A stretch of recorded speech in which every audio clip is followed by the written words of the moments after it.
কেউ কি দেখে কার কতটা ক্ষত বুকে, কার কতটা ঘাত?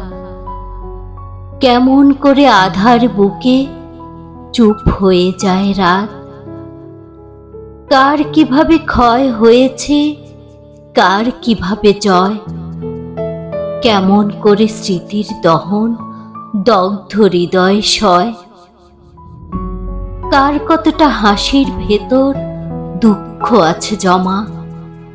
কে কতটা দুঃখ পেয়েও আগলে রাখে ক্ষমা?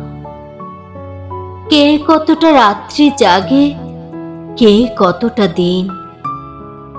কার হৃদয়ে গেঁথে আছে ব্যথা দুরাল পিন? কে কতটা একলা একা, কার কতটা দুঃখ? খুব গোপনে কার ভেঙে যায় দুঃখ পোষা বুক? কোন মানুষটা বুকের ভেতর মৃত হৃদয় বয়? কার কথাতে মন দিয়ে কে আজ হয়েছে ক্ষয়? কেউ দেখে না, কেউ বোঝে না নিজের দুঃখ ছাড়া। কবির দুঃখ বুঝতে যাবে কোন বা হতচ্ছাড়া?